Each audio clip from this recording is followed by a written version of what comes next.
So you pitched the media and they said yes. This episode is all about what to do if you land that gig on TV. How do you prepare? How do you come on and look like a pro? How do you nail the appearance?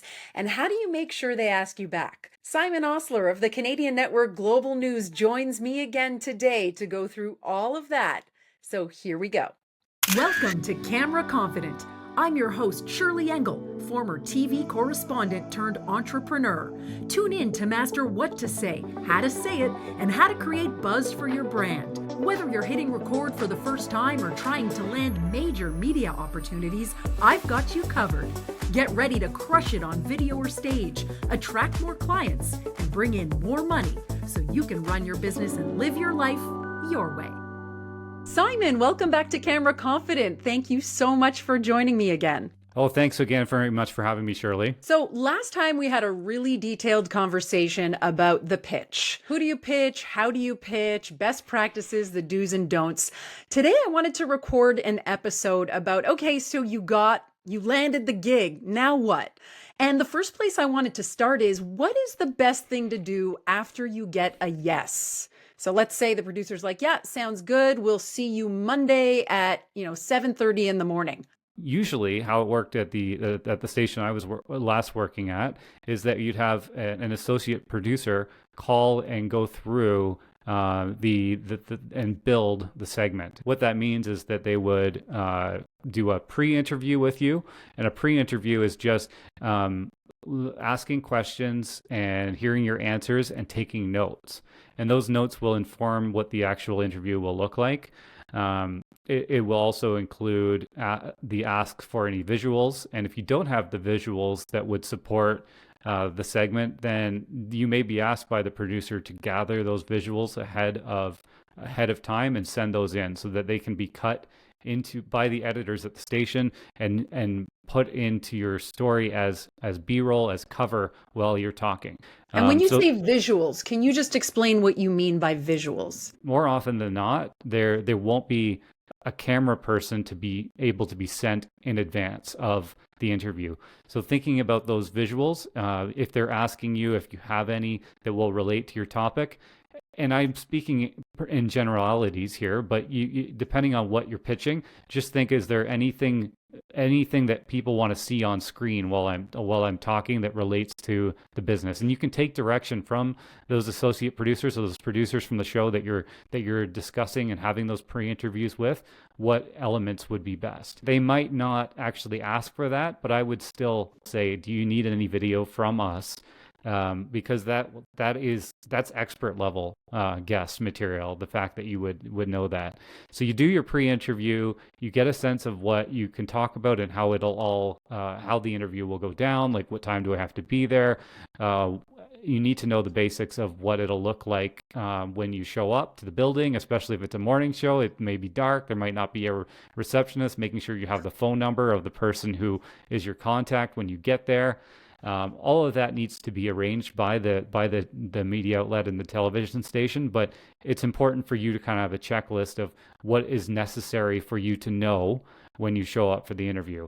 And you will likely, when you get there, be placed in a green room, just a room where you will be positioned, and then likely will be introduced to the anchor or the reporter who's doing the interview with you before you end up going out and doing the interview either live, or in some cases it will be taped and then turned around for either that day or another day's segment. It sounds fairly, straightforward, but any glitches in that process, does that not just add to the anxiety of the whole experience? Because I'm picturing, okay, I get to the station and I don't have the number of the person who I'm supposed to talk to. And oh God, how am I going to get in the building? And then you start getting in your head. And for some people, going on live television is nerve-wracking enough. So getting all those details sorted out in advance will really help you stay calm as you're getting ready for some people, a really big opportunity that maybe they've never had before. That's precisely right. We need to be thinking about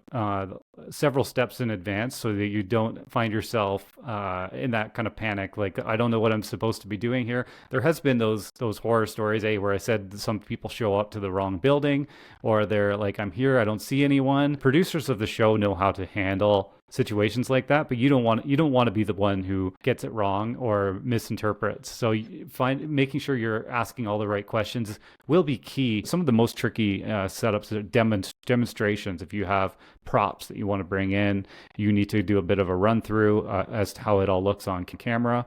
And there's other factors just from a production standpoint that are necessary. So asking, when do I need to be there? What time does the segment air? Asking all those questions will be very key to it going smoothly. And like anything, the more you do it, the more comfortable you will get. I had a regular segment on a morning show just talking about a topic, and I would always in advance send in a series of questions that I suggested for the host to ask. I would send a suggested introduction.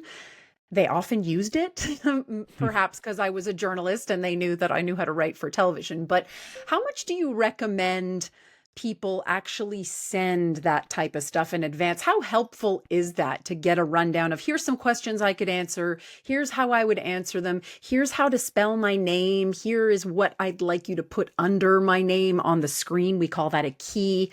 Talk to me about some of the prep work that is appreciated on the other end. I think the reason that there's so many journalists who get into doing the type of work that the two of us do is that we think like journalists, and we think, and we are prone to solving the problems that journalists have, and it's always a rush against time. So thinking of questions that you would be comfortable answering, that'll come out in the pre-interview, but actually suggesting questions to the host, there's a good chance they won't accept them, or they won't ask them, or even the producer may post all the questions, and one anchor is prone to reading from the teleprompter and seeing the next question come up, and it's one that you're prepared for. Whereas others are much more likely to wing it, right? They're more experienced. They want to follow they want to just ask the questions as they come to their head, active listening to what you're saying. So you can do all that prep, but do not marry yourself to those being the only questions you're going to be asked, because that will really throw you off if you only anticipate being asked the 5 questions that you submitted in advance. So it can be that can also be a bit of a double-edged sword, in that you over prepare and then are thrown off by a question that just comes up organically. So you need to be able to find that balance of being prepared, sending the suggested questions, being as big of a help as possible, but also rolling with it in that moment. And that's where it's, if you have the opportunity to be media trained, knowing how to bridge between what you're asked to back to your kind of key talking points, depending on how controversial the topic is, you might want to steer clear of answering certain questions and getting back to kind of your key messaging. But just being sure that you are comfortable in those situations is key. So in other things, you mentioned making sure your name is spelled correctly, sending and your title, how you want to be identified as. They may not always use your title exactly the way that you want it, because it's a distraction. If you have 6 different titles below your name, the viewer is going to look down and try and read all the different titles you have. So it's like finding a simple way to describe what you do is important.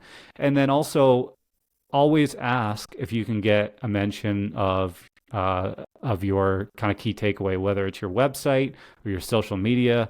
Where can people find you? And even sometimes on the keys, they will include your social media handle, which is always a nice add, as if someone's listening to you and they like what you have to say, particularly if you're doing content already on social media, then they can easily find you. But asking those questions is key. Can you mention my TikTok at the end of the interview, and where people can find me, and put my website on screen? Here's all the information you need for that, and I'd appreciate it. And most of the time they will do that. The only times probably they wouldn't is if they're running short on time. because it is, if it's a live interview, it might just flash by in a Might just finish. Yeah, it always goes faster than you expect. So let's say you get to the end of the interview and they don't ask you, how can people get in touch with you? Or there's no chance to give a call to action. What do you do? I mean, I think this is where you can use the content that you from your earned media in your own social media posting. Same with the media outlets, they will post the interviews online. But in Canada here, there are some restrictions on media access to certain platforms.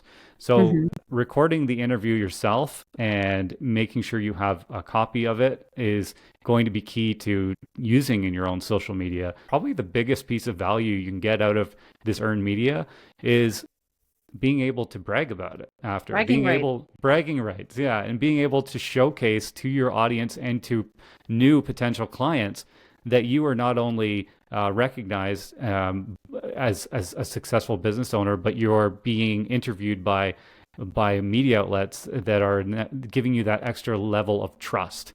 It really raises your credibility. So getting that file and making sure you leverage it to the greatest ability is going to be very important. It can be very expensive to Yeah. buy a copy of it after the fact. So making sure you record it yourself is going to be key. That's the value that business owners really are should be after, is like making sure that that content lives on forever on your website and on your social media feeds. Just wanted to pivot a little bit and talk about the appearance itself. And obviously, business owners are getting on these shows to either, if they have an actual product to sell, or, perhaps even people who don't own businesses, they're looking to demonstrate thought leadership, be an expert. What are some techniques or some guidance that you have to promote yourself naturally during an interview without making it obvious that you're either selling yourself or selling something? What media outlets are looking for is compelling experts, and you're likely to be called back if you can show that you are competent and you are engaging as a public speaker. What you're really doing is, do they like you? Do they like your message? Do they like what you stand for? And if you can get that message across, and also the media outlet will be happy because it doesn't feel like a commercial. It's not one of those like late night infomercials where it's just a very leading questions, but you're actually talking about the added value you provide to the network. That is, if you're looking to do this as on a regular basis, then I would suggest that you steer clear of blatantly trying to promote your business, but naturally bringing it up, inserting it when relevant, and then also pushing for that mention at the end of the interview where you can get your website or your social media plug in before the end of the interview. And then again, taking that content, posting it to your, and perhaps even boosting it for a social media ad on one of the big platforms, and you can then show that you're the expert voice, and then there's a link directed right back to your website, and people can the call to action or whatever it is that your main objective is, you can achieve that after you've stuck the landing on the interview. We could talk about this for days. Is there anything else, Simon, that we didn't talk about that you think is worth mentioning? I would just say that, perseverance, particularly a small business owner, and you are looking to get some earned media attention, just keep trying and trying new ways. If you can find a way to get the attention, the media landscape's changing very quickly, and you need to adapt your strategies. Even what we're talking about now may be dated in the next year or so. So it's always being up to date with how to reach out to media, and knowing who the key players are is very much essential to your success rate if you're doing this alone and doing this yourself. But you can get really big results. You don't need an expensive agency in order to get attention in the media. You just need a compelling story, and you need a decent setup if you're doing the interview remotely with a proper microphone, and also the willingness to get up at 3 a.m. to go and tell your story and do it in a compelling way. Amazing. And Simon, if people want to know more about you, where can people find you? Well, that's a great question, Shirley. You can find me. I'm on Twitter, just my name at Simon Ostler. Also, LinkedIn. If you just look me up there, I'll be more than happy to connect. I like to share some tips and tricks regarding some of the things we talked about there as well. Awesome. Thank you so much for your time, Simon. As always, I can't wait to have you back and we can dig into this a little bit more. Appreciate your expertise as always. Thanks for joining us. All right. Thanks, Shirley. Thanks for listening to Camera Confident. Help us grow by subscribing, liking, and sharing this podcast. And be sure to follow me on LinkedIn at Shirley Engel and on Instagram at b.camera.confident. See you next time.